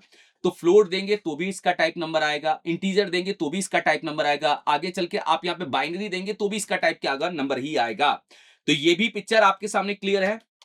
अब हम बात करते हैं अनडिफाइंड कब आएगा। मैं प्रिमिटिव डेटा टाइप को पहले क्लियर कर रहा हूं। अनडिफाइंड का मतलब है कि मान लीजिए कि आपने एक वेरिएबल बनाया और वेरिएबल बना के आपने इसके अंदर भाई लॉग करके एन को प्रिंट किया। अब मेरा क्वेश्चन है कि भाई वेरिएबल तो बन गया मगर वैल्यू नहीं डाली आपने। वेरिएबल बन गया और वैल्यू नहीं डाली। अगर आपने वेरिएबल बना के वैल्यू को नहीं डाला तो ये कहलाता है अनडिफाइंड। ये कहलाता है आपका अनडिफाइंड। अनडिफाइंड किस कॉन्टेस्ट में आता है, जब भी कोई वेरिएबल बिना वैल्यू के बनता है तो ये कहलाता है आपका अनडिफाइंड। तो अगर हम इसका जाके टाइप ऑफ चेक करेंगे तो इसमें क्या निकल के आएगा सर, अनडिफाइंड निकल के आएगा। कोई दिक्कत नहीं सर, ठीक है, क्लियर। तो अनडिफाइंड भी एक तरह का क्या है, डेटा टाइप है। ठीक है, अब हम बात करेंगे यहाँ पे बुलियन डेटा टाइप की। बुलियन डेटा टाइप ट्रू और फॉल्स टाइप की वैल्यू को स्टोर करता है। मैंने जैसे यहाँ पे स्टेटस नाम का एक वेरिएबल लिया और यहाँ पे ट्रू डाल दिया, ट्रू। ठीक है सर, कोई दिक्कत नहीं, ट्रू डाला हमने। सही है सर, आपने यहाँ पे ट्रू डाला। ट्रू जो है वो एक बूलियन वैल्यू है और बूलियन वैल्यू का एक लॉजिक होता है जावास्क्रिप्ट के अंदर, मैं बता देता हूं। बूलियन वैल्यू जो ट्रू होती है वो मैथमेटिकली 1 काउंट होती है और बूलियन वैल्यू जो फॉल्स होती है वो मैथमेटिकली 0 काउंट होती है। अगर मैंने यहाँ पे स्टेटस में ट्रू डाला तो इसकी मैथमेटिकल वैल्यू 1 होगी, मगर ये है डेटा टाइप क्या, बूलियन। अगर मैं जाके यहाँ पे इसको चेक करूंगा स्टेटस को, और स्टेटस को चेक करने के बाद मैं यहाँ पे कॉमा करके किसको चेक करूंगा, टाइप ऑफ लगाऊंगा, तो ये निकल के आएगा आप लोगों के सामने बुलियन। देखिए मैं इसका टाइप ऑफ चेक कर रहा हूं, टाइप ऑफ में क्या है, बुलियन। ठीक है, और अगर मैंने फॉल्स भी डाला होता तो भी ये बुलियन। मगर आप यहाँ पे इसको सिंगल कोटेशन में डाल के बोलेंगे सर बुलियन नहीं बना, तो भैया स्ट्रिंग बन जाएगी, ये स्ट्रिंग कहलाएगी, ये स्ट्रिंग कहलाएगी। ठीक है, क्योंकि जो आपने सिंगल कोटेशन में डाला है वो एक तरह की क्या है, स्ट्रिंग है। भाई डाला आपने फॉल्स ही है। अगर कोई बंदे ने सिंगल कोटेशन में 10 डाल दिया तो क्या ये नंबर का 10 कहलाएगा, नहीं भाई, ये नंबर का 10 नहीं कहलाएगा। ये किसका 10 कहलाएगा, स्ट्रिंग का 10 कहलाएगा। यहाँ पे स्ट्रिंग ही आएगा टाइप ऑफ। तो आप लोगों को यहाँ पे पिक्चर क्या करनी है, क्लियर समझनी है कि बुलियन क्या होती है, ट्रू और फॉल्स टाइप की वैल्यू होती है। एक क्वेश्चन है जो आप लोगों से पूछा जा सकता है भाई इंटरव्यू में। मान लीजिए कि अगर मैंने यहाँ पे ट्रू डाला और ट्रू के साथ में मैंने प्लस किया 5, तो यहाँ पे इसका आंसर क्या आएगा। देखिए मैथमेटिकली ट्रू की वैल्यू 1 होती है। तो यहाँ पे क्या होता है, जावास्क्रिप्ट के पास ना टाइप कन्वर्जन भी होते हैं। टाइप कन्वर्जन्स में दो तरह के होते हैं, एक होता है इंप्लिसिट और एक होता है एक्सप्लिसिट। यहां पे इंप्लिसिट टाइप कन्वर्जन जावास्क्रिप्ट क्या करेगा, खुद फॉलो करेगा, और यहां पे जो ट्रू है इस ट्रू को क्या करेगा, वो 1 दे देगा और +5 करके यहां पे आपका आंसर 6 आ जाएगा। इंप्लिसिट का मतलब है जावास्क्रिप्ट ने खुद इसको कन्वर्ट कर दिया और आपका आंसर 6 आ गया। तो ये भी माइंड में पिक्चर क्लियर करनी है कि जो ये बुलियन वैल्यू होती है वो बुलियन वैल्यू मैथमेटिकली ट्रू 1 होता है और फॉल्स क्या होता है, 0 होता है। ठीक है सर, डन। अब हम बात करेंगे नल।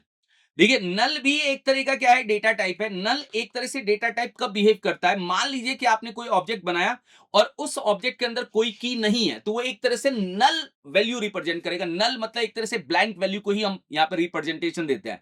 नल जो होता है वो आगे चल के जब हम कोई चीज एपीआई से लेके आएंगे और वो एपीआई से अगर वो चीज नहीं मिली तो वो आपको नल देगा।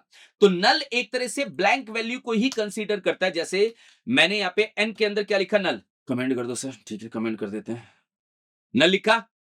अब पॉइंट मेरा यह है कि नल का जो टाइप ऑफ होता है वो नल नहीं होता। नल का टाइप ऑफ नल नहीं होता। ये एक नल भाई वैल्यू जरूर दी है मैंने, नल। नल का जो टाइप ऑफ होता है वो होता है अपना ऑब्जेक्ट। नल एक तरह का ऑब्जेक्ट होता है, इसीलिए इसको बोला जाता है जब ऑब्जेक्ट में कोई चीज नहीं मिलती है तो उसकी जगह नल कंसीडर किया जाता है। तो भाई नल क्या है, आपका एक ऑब्जेक्ट का ही डेटा टाइप है। अब ऑब्जेक्ट को आगे क्लियर करूंगा, तो नल जब भी अपना आंसर देगा वो एक ऑब्जेक्ट के फॉर्म में देगा। अब इसके बाद अनडिफाइंड तो हो गया सर, ये सारे हो गए। सिंबल, देखिए सिंबल का हम यूज करते हैं जब भी कोई यूनिक वैल्यू बनाने का काम करना हो। मगर एक चीज का ध्यान रखिए, सिंबल अभी मैं यहां पे कंसीडर अगर कर भी दूं, जैसे मैंने यहां पे ले लिया एक पी नाम का वेरिएबल और यहां पे लिया सिंबल।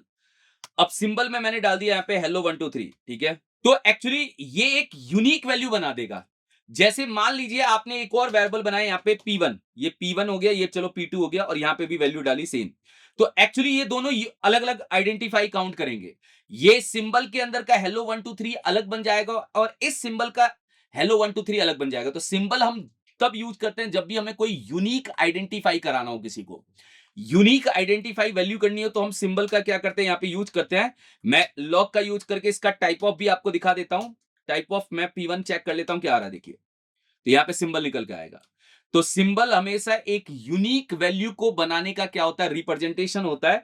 भाई हम इसको आगे क्या करने वाले हैं, समझने ही वाले हैं। तो आपको इसमें कोई चैलेंज और कोई डाउट लेना नहीं है। आगे हमारे पास जब भी सिंबल और वो चीज आएगी तो वो वहां पे क्या करेगी, प्रोसेस करेगी। चलिए देखिए, अब होता है बिगिंट। बिगिंट का काम होता है बहुत बड़ी वैल्यू को स्टोर करना, मतलब अगर आपको बड़ा इंटीजर स्टोर करना है तो आप बिगिंट का यूज करेंगे। ये दोनों जो डेटा टाइप्स हैं, सिंबल और बिगिंट, आगे की साइड हम इसको प्रोसेस कर लेंगे। अब हम चलते हैं नॉन प्रिमिटिव डेटा टाइप्स पे। एक होता है ऑब्जेक्ट और एक होता है एरे, ठीक है। तो पहले हम बात करेंगे एरे की। देखिए एरे क्या है, एरे एक तरह का डेटा टाइप है जिसमें आप मल्टीपल वैल्यू एक सीक्वेंस में क्या कर सकते हो, स्टोर कर सकते हो। जैसे मैंने यहाँ पे लिया लेट एल, और स्क्वायर ब्रैकेट का यूज कर सकते हैं आपने, जैसे 10 लिया, 20 लिया, और यहाँ पे 30 लिया, यहाँ पे हमने क्या लिया 40 लिया, और यहाँ पे हमने 99 लिया। तो ये एक तरह का एरे है जिसमें सीक्वेंस में वैल्यू क्या होती है, स्टोर होती है।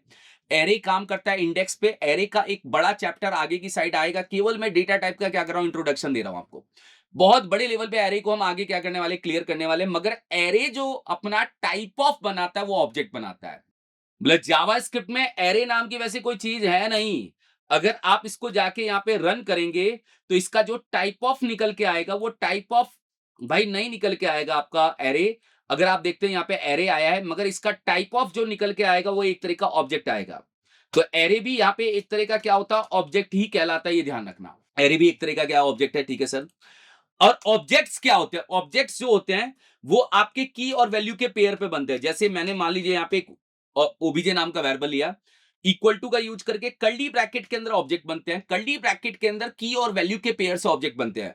मगर जो ऑब्जेक्ट की होती है मोस्टली स्ट्रिंग हम लेते हैं, वैसे नंबर भी बना सकते हैं, और कॉलन बीच में आता है, राइट में वैल्यू होती है।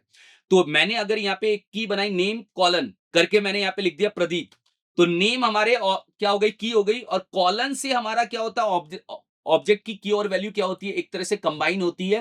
नेम नाम की है, प्रदीप उसकी वैल्यू है। की जगह आप कोई भी नाम दे सकते हो, वैल्यू भी आप कोई भी पास कर सकते हैं। और कॉमा करके मैंने एक और की बनाई यहाँ पे सी नेम, और कॉलन करके मैंने यहाँ पे लिखा WS। तो ये एक तरह का बन गया ऑब्जेक्ट। और ऑब्जेक्ट भी हमारा क्या होता है, एक बड़े लेवल पे आगे की साइड क्या होगा, काम आएगा। तो ऑब्जेक्ट हमारा की और वैल्यू के प्रोसेस पे क्या करता है, काम करता है। ये एक ऑब्जेक्ट है, और इसका टाइप ऑफ भी क्या निकल के आएगा, ऑब्जेक्ट ही निकल के आएगा। इसका टाइप ऑफ भी क्या निकल के आएगा, ऑब्जेक्ट ही निकल के आएगा, ठीक है। डन है सर, कोई दिक्कत नहीं है, ठीक है। अब इसके अंदर एक और यहां पे अपना डेटा टाइप है, वो है फंक्शन। फंक्शंस भी अभी आपको क्लियर नहीं हो पाएगा, क्योंकि फंक्शंस जब हम बनाएंगे, यूजर डिफाइंड फंक्शंस को क्रिएट करेंगे, यूजर डिफाइंड फंक्शन को बनाएंगे, वहां पे आपको फंक्शंस का लॉजिक क्या करेगा, पिक करेगा। फंक्शंस आप समझ पाएंगे। जैसे अगर मैं एक एग्जांपल ही दूं, मैंने मान लीजिए यहाँ पे एक फंक्शन बनाया है यहाँ पे शो डेटा नाम से। अब फंक्शन होता है क्या, ये तो आपको पता ही है। तो ये तो आपको तब पता चलेगा जब आप फंक्शंस के बारे में क्या करेंगे, समझेंगे। अब देखिए आप इसको कंसोल कराइए, देखिए जब आप इसको कंसोल कराएंगे, मैं किसको कंसोल करा रहा हूं, शो डेटा को सर, ठीक है। ये लो जाके देखिए, ये एक फंक्शन प्रिंट हो गया सर। और इसका टाइप ऑफ चेक करिए, ये अपना टाइप ऑफ भी दे देगा। टाइप ऑफ अगर हम इसका चेक करेंगे तो ये फंक्शन बना के आ जाएगा। तो फंक्शन भी एक तरह का क्या होता है, डेटा टाइप ही कंसीडर होता है। मगर फंक्शन को हम डेटा टाइप जैसा यूज नहीं करते। फंक्शन को हम ब्लॉक ऑफ कोड या कुछ रीयूजेबल कोड को बनाने के लिए हम यूज करते हैं, जो आगे आपके सामने क्या करेगा, प्रोसेस करेगा। मगर भाई मेन जो डेटा टाइप्स है वो एरे और ऑब्जेक्ट्स हैं।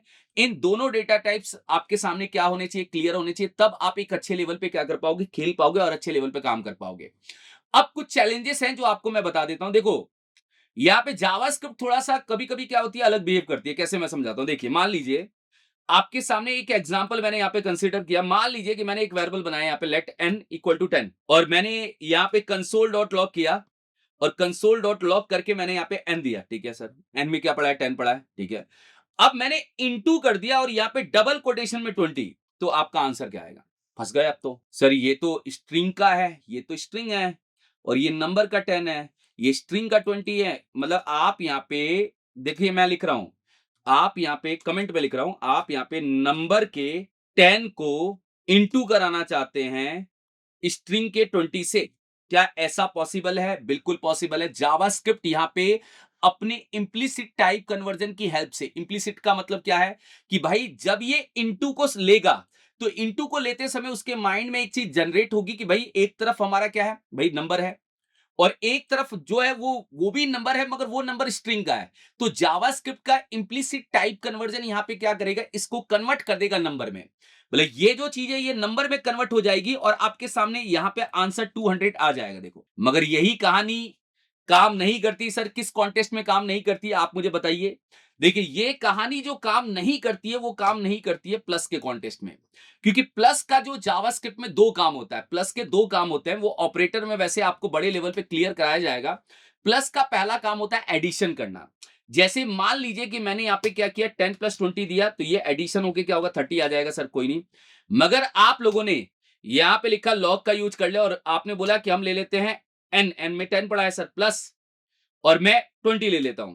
तो प्लस को छोड़ के कोई भी मैथमेटिकल इक्वेशन अगर आप प्रोसेस करेंगे, या एक स्ट्रिंग का नंबर है या एक नंबर का नंबर है, दोनों आपस में कैलकुलेट हो जाएंगे प्लस को छोड़ के। प्लस यहां पे आपके सामने अपेंड कराने का काम करेगा, कॉन्केटनेट कराने का काम करेगा। यहां पे आपका आंसर 10 20 पास में आ जाएगा। ये ध्यान रखना, प्लस को छोड़ के। भाई प्लस को छोड़ के ये लॉजिक यहां पे क्या करेगा, बाकी सारी चीजों को इंप्लिसिट कन्वर्ट कर देगा और आपको आंसर देगा। यहां पे 10 20 आ गया, स्ट्रिंग का है। देखिए, जब भी कंसोल में आप ध्यान रखना, ब्लू कलर में आंसर आए तो नंबर का है, और कोई अगर ऐसा आए तो आप समझ जाना स्ट्रिंग का है। ठीक है सर, मैं समझ गया। अब मुद्दा यह है कि आपने यहां पे ये आंसर बनाया, बिल्कुल मुद्दा यह है, मैंने यहां पे ये आंसर बनाया, यही मुद्दा है। अब यहां पे ऐसे बहुत सारे क्वेश्चंस आप लोगों से पूछे जा सकते हैं। जैसे ऐसे पूछे जा सकते हैं, अगर मैंने यहाँ पे 10 लिखा और मैंने इनटू करके 20 लिखा, भाई ये इंप्लिसिट इसको कन्वर्ट करके 200 आंसर दे देगा। माइनस लिखा तो माइनस में भी, मगर ऐसा नहीं हो यहाँ पे हेलो लिख के बोलो सर काम नहीं हो रहा। हेलो नहीं भाई, डबल कोटेशन में नंबर ही होना चाहिए, या आपकी स्ट्रिंग में नंबर ही, या सिंगल कोटेशन में नंबर ही होना चाहिए। अब नहीं आएगा, अब क्या आएगा, ये भी एक सवाल है सर। अगर ये नहीं आएगा अभी तो क्या आएगा, ये आपके सामने NaN दे देगा, और NaN जो है वो नंबर ही होता है, एक तरह का नॉट अ नंबर बन गया। मतलब एक तरह से ये बोल रहा है कि मैंने इसको कोशिश की नंबर बनाने की, मगर ये नॉट अ नंबर बना। यहाँ पे नॉट अ नंबर आ जाएगा। ठीक है, तो NaN कब कंसीडर करता है, जब आपकी मैथमेटिकल कैलकुलेशन फेल्ड हो जाती है तो NaN बन जाती है, ये ध्यान रखना। मतलब मैथमेटिकल कैलकुलेशन अगर नहीं हो पाती तो NaN यहाँ पे क्या करेगा, कंसीडर कर देगा। बिल्कुल सही है सर, कोई दिक्कत नहीं है, हम समझ गए, हम समझ गए। ये मैंने क्यों समझाया, क्योंकि आपको ये पता होना चाहिए। अब हम बात करते हैं कि यहां पे जो टाइप कन्वर्जन होते हैं वो दो तरह के होते हैं। एक होता है इंप्लिसिट, जो यहां पे जावास्क्रिप्ट क्या कर रहा है, खुद कन्वर्ट करके आपके सामने दे रहा है, और एक होता है एक्सप्लिसिट, जहां पे मुझे कन्वर्ट करना पड़ा, या जहां पे मुझे कन्वर्ट करना पड़े। तो मैं यहां पे आपके सामने एक एग्जांपल दूंगा कि अभी मुझे क्या करना है, एक यूजर से वैल्यू लेनी है। मतलब मैं चाहता हूं कि यूजर वैल्यू दे। यूजर से वैल्यू लेने का मतलब है यूजर के सामने कोई प्रॉम्प्ट आया और वहां पे वैल्यू ले सके। मगर एक चीज का ध्यान रखना, अगर इंटरव्यू में पूछा जाए यूजर से वैल्यू लेने के लिए क्या होता है, यूजर से वैल्यू लेने के लिए वैसे फॉर्म होता है, मगर हम अभी फॉर्म पे नहीं जाने वाले, क्योंकि फॉर्म जो टॉपिक है वो डोम के अंदर आएगा। अभी हम बात करें कि अगर मैं आपके सामने बोलूं कि यूजर से इनपुट लेके दो नंबर को जोड़ना है, तो यूजर से इनपुट लेके दो नंबर को जोड़ने का काम कैसे करेंगे। सिंपल है, अगर मुझे यूजर से इनपुट लेके दो नंबर को जोड़ना है, तो भाई एक फंक्शन आता है जिसका नाम है प्रॉम्प्ट। क्या है, प्रॉम्प्ट नाम का फंक्शन है। मैंने लेट एक वेरिएबल बनाया यहाँ पे num1 का, और यहां लिखा प्रॉम्प्ट। ठीक है, प्रॉम्प्ट। मैंने num1 नाम का वेरिएबल बनाया और यहां लिखा प्रॉम्प्ट। ठीक है, प्रॉम्प्ट के अंदर यहां पे राउंड ब्रैकेट में लिखा एंटर द वैल्यू। अब ये जो राउंड ब्रैकेट में आपने जो लिखा है ये बस यूजर को दिखाने के लिए, अगर आप नहीं भी लिखेंगे तो भी आपका काम होगा। मतलब ये जो राउंड ब्रैकेट में आपने लिखा है ये केवल यूजर को दिखाने के लिए है। तो num1 क्या है, हमारे वेरिएबल का नाम है। प्रॉम्प्ट क्या है, हमारा एक फंक्शन है जो यूजर से वैल्यू लेने का काम करेगा, और ये एक तरह का लेबल है जो ये बता रहा है कि यूजर क्या करने वाला है, वैल्यू पास करने वाला है। अब भाई ये जो लेबल है ये आप कुछ भी दे सकते हैं, जो भी प्रॉम्प्ट यहां से वैल्यू देगा वो num1 के अंदर जाके स्टोर होगी। तो एक काम करते हैं, हम यहाँ पे कंसोल डॉट लॉग करके यहाँ पे चेक कर लेते हैं सर, num1 के अंदर यूजर जो वैल्यू दे रहा है वो आ रहा है क्या। कंट्रोल एस कर रहा हूं, यहाँ पे आपके सामने पॉपअप आ जाएगा। मैंने यहाँ पे 25 दिया, 25 देखो आ रहा है। मैंने यहाँ पे लिखा और यहाँ पे लिखा मैंने 50, यहाँ पे 50 आ रहा है। मगर पॉइंट ये है कि जब भी प्रॉम्प्ट से यूजर वैल्यू लेगा तो प्रॉम्प्ट हमेशा फर्स्ट टाइम आपको वैल्यू स्ट्रिंग में ही देता है। बोला अगर आपने इसके अंदर 10 लिखा भी है या आपने यहाँ पे 55 लिखा भी है, तो ये जो 55 है ये स्ट्रिंग का है। कैसे सर, टाइप ऑफ चेक कर लीजिए, टाइप ऑफ आप क्या करिए, चेक कर लीजिए, टाइप ऑफ में पता चल जाएगा ये जो लिखा हुआ है ये लिखा हुआ किस में आ रहा है। मैंने टाइप ऑफ चेक किया, क्या ये जो लिखा हुआ है ये लिखा हुआ मेरा स्ट्रिंग में आ रहा है, बिल्कुल स्ट्रिंग में ही आ रहा है, देखो स्ट्रिंग में ही आ रहा है। तो ये तो दिक्कत है, मैं तो चाह रहा था यूजर जो लिखे वो नंबर लिखे, लिख तो यूजर नंबर ही रहा है, मगर आपके पास आ रही है स्ट्रिंग, 25 स्ट्रिंग का आ रहा है। आप इसको नंबर में कन्वर्ट करना चाहते हो तो यहाँ पे एक्सप्लिसिट टाइप कन्वर्जन का यूज करना पड़ेगा। अब मैं जो टाइप कन्वर्जन में केवल मैं नंबर के कन्वर्ट का लॉजिक बता रहा हूं, आगे चल के मैं स्ट्रिंग का बताऊंगा, आगे चल के मैं आप लोगों के सामने एरे का भी प्रोसेस बता दूंगा, मगर अभी जो मैं बता रहा हूं वो नंबर का बता रहा हूं। तो एक्चुअल पॉइंट क्या है कि आपके पास यहाँ पे 3 फंक्शंस होते हैं। एक होता है पार्सिंट, एक होता है आपके सामने पार्सिंट। पार्स इंट का काम है कि आप जो भी लिख रहे हैं उसको इंटीजर में कन्वर्ट कर दें। मगर यहाँ पे एक चैलेंज है, चैलेंज क्या है सर, पार्स इंट आपके इंटीजर में कन्वर्ट करने का काम करता है। मतलब अभी पार्स इंट क्या करेगा, अगर आपने स्ट्रिंग में लिखा है 20, तो ये जब यहां पे आएगा तो ये नंबर का 20 बन जाएगा। किसका 20 बन जाएगा सर, नंबर का 20 बन जाएगा। तो इसका टाइप ऑफ भी 20 आएगा, दिखाओ यहाँ पे मैंने 20 लिखा, देखो सर नंबर का 20 आया। मगर इसमें एक चैलेंज है सर, चैलेंज क्या है कि अगर आप लोगों ने यहाँ पे कोई फ्लोट वैल्यू लिखी, जैसे आपने 50.5 लिखा, तो ये क्या करेगा, 0.5 उड़ा देगा, ये केवल 50 लेगा, देखना ये 50 ही लेगा, पॉइंट के बाद वाली वैल्यू उड़ा देगा। तो ये दिक्कत है। पार्सिंट केवल इंटीजर नंबर को कन्वर्ट करने का काम करता है, फ्लोट नंबर को कन्वर्ट नहीं करता। अब हम बात करते हैं, कोई अगर फ्लोट नंबर देता है तो क्या करना पड़ेगा, यहां यूज करना पड़ेगा पार्स फ्लोट। ये आपके फ्लोट नंबर को कन्वर्ट करने का काम करेगा, ठीक है। जैसे अगर मैंने यहाँ पे 25.5 लिखा तो यहाँ पे आपको फ्लोट नंबर भी कन्वर्ट होकर आ जाएगा। दिखाओ सर कंसोल में कोई एरर है क्या, एरर तो नहीं, अच्छा सर, अरे कंसोल थोड़ा जूम हो गया था, एरर नहीं है वो जूम हो गया था, ठीक है। 25.5 आ रहा है अपने सामने, ठीक है। चलो एक काम करो सर, 10.5 लिखो तो 10.5 भी आ रहा है। तो ये फ्लोट, मगर है दोनों नंबर के ही भाई, दोनों नंबर के ही भाई हैं। अगर इंटीजर होगा तो भी नंबर है, फ्लोट होगा तो भी नंबर है, ठीक है। चलो पर ऐसा कोई फंक्शन बताइए जो दोनों चीजों को कन्वर्ट कर पाए। वो फंक्शन है हमारा नंबर। हमारा एक नंबर नाम का फंक्शन है जो दोनों चीजों को कन्वर्ट करने का काम करेगा। अगर आपने 10 दिया तो वो 10 एज एन इंटीजर बना के यूज कर लेगा, अगर आपने 10.5 दिया तो वो एज ए फ्लोट बना के यूज कर लेगा। तो नंबर फंक्शन दोनों को ही कन्वर्ट करने का क्या करता है, काम करता है। वैसे बाइनरी भी कन्वर्ट कर देता है नंबर, मगर अगर मैंने यहाँ पे 10 दिया तो ये 10 नंबर का बना के क्या करेगा, यूज कर लेगा। और अगर मैंने यहाँ पे 20.5 दिया तो ये आपका फ्लोट वैल्यू बना के यूज कर लेगा। तो मोस्टली अगर आपको जब भी कोई इंटीजर वैल्यू डलवानी है तो आप उसको नंबर में कन्वर्ट करिए, नंबर दोनों तरह के नंबर को कन्वर्ट कर लेगा। तो ये एक तरह का क्या है, एक्सप्लिसिट टाइप कन्वर्जन है। पार्स इंट इंटीजर में, पार्स फ्लोट फ्लोट वैल्यू में कन्वर्ट करता है, नंबर दोनों वैल्यू को क्या करता है, कन्वर्ट कर देता है। ये आपके सामने पिक्चर क्लियर हो गई होगी। चलेगा जी, देखिए हम पहला क्वेश्चन करते हैं। पहला क्वेश्चन ये है कि आपको 3 वेरिएबल्स क्रिएट करने हैं, एक तो नेम नाम का, एक एज नाम का और एक इज स्टूडेंट नाम का, और असाइन करनी है आपको वैल्यू। और वैल्यू जो होगी वो इससे रिलेट करके ही असाइन करनी है। मतलब नेम में आपका स्ट्रिंग आना चाहिए, एज में आपका इंटीजर आना चाहिए, इज स्टूडेंट में या तो ट्रू या फॉल्स आना चाहिए। इसी टाइप की वैल्यू स्टोर करनी है और यहाँ पे प्रिंट करना है, ठीक है सर। कैसे प्रिंट करने का काम करेंगे, यहां जाते हैं और यहां जाके हम टास्क 1 कर लेते हैं। ये अपना क्या है, टास्क 1.html है। मैंने यहाँ पे इसको क्या किया, प्रोसेस किया, HTML स्टार्ट किया, क्लोज किया यहाँ पे, ठीक है। स्क्रिप्ट टैग का यूज करके हमने बोला कि हमें ना टोटल यहाँ पे, भाई मैं यहीं पे कर रहा हूं, मैं उसके अंदर डायरेक्ट नहीं कर रहा हूं। क्यों, क्योंकि मुझे फिर बार बार क्या आपका ऑटोमेटिक क्या होगा, रिफ्रेश होगा और वो चेंजेस दिखेंगे। तो मैं यहाँ पे अलग अलग HTML फाइल बना के स्क्रिप्ट टैग के अंदर काम कर रहा हूँ। ये आपको पता है ये इंटरनल जावास्क्रिप्ट है। देखिए हम एक बनाते हैं नेम नाम का वेरिएबल, नेम में हमने डाल दिया रवि। फिर मैंने लेट एक एज नाम का वेरिएबल बनाया। अब एज क्या हो सकता है, नंबर, तो मैंने यहाँ पे 30 डाल दिया, या मैंने चलिए 25 डाल दिया। और लेट एक इज स्टूडेंट, इज स्टूडेंट का मतलब है क्या है कि ये जो है ये स्टूडेंट है, क्या है ये पूछ, इज स्टूडेंट में हमें ट्रू और फॉल्स वैल्यू डाली है, तो मैंने यहाँ पे डाल दी ट्रू। तो एक्चुअल में अब आपको इसको कंसोल में क्या करना, प्रिंट करना। आप कंसोल में प्रिंट करने के लिए आप यहाँ पे ट्रिपल लाइन बैकटिक का यूज करके यहाँ पे 3 लाइन में इसका आंसर दे दीजिए। जैसे मैंने यहाँ पे यूज किया कि मैं नेम को क्या करना चाहता हूँ सर, सबसे पहले प्रिंट करना चाहता हूँ, और डॉलर टेम्पलेट लिटरल्स के अंदर नेम नाम का वेरिएबल आ जाएगा भैया, कर्ली ब्रैकेट के अंदर, ठीक है। स्पेस देके आप यहाँ पे एज करना चाहते हैं, फिर डॉलर टेम्पलेट लिटरल्स में एज नाम का वेरिएबल आ जाएगा कर्ली ब्रैकेट के अंदर। फिर यहाँ पे आप क्या करना चाहते हैं, एज स्टूडेंट नाम से आपने क्या किया, एक बनाया, और यहाँ पे ट्रू या फॉल्स जो भी होगा वो आ जाएगा। तो डॉलर कर्ली ब्रैकेट के अंदर टेम्पलेट लिटरल्स का यूज करके स्टूडेंट है, ट्रू है या फॉल्स है, वो हमारे सामने आ जाएगा। और अब आप इसको जाके यहाँ पे क्या करिए, रन करिए।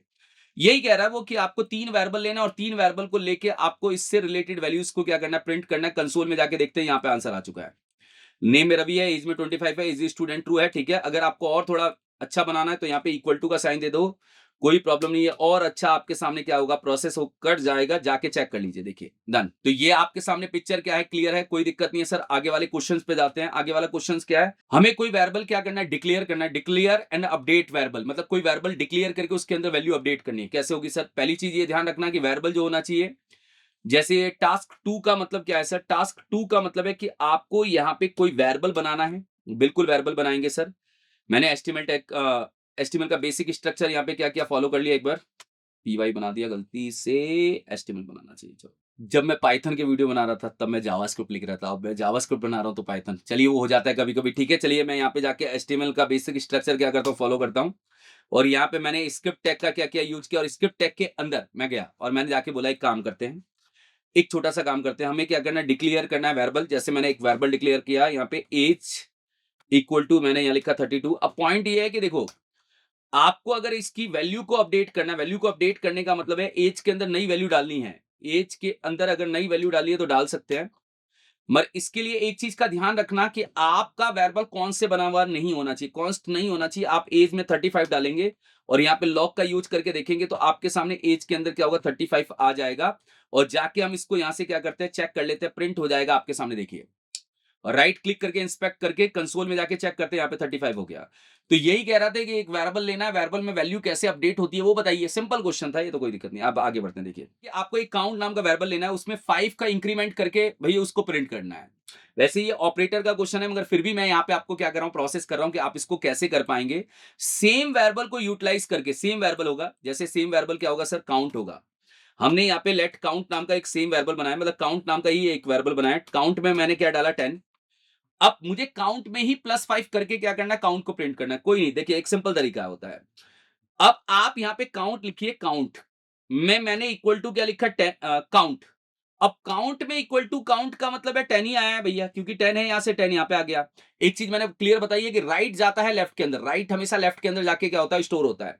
तो भाई यहाँ पे काउंट के अंदर जो 10 पड़ा था वो काउंट के अंदर स्टोर हो गया, और हम यहाँ पे +5 का यूज कर लेते हैं। और फिर जाके हम यहाँ पे लॉग का यूज करके इसको प्रिंट करा लेते हैं कि काउंट में क्या आंसर आता है।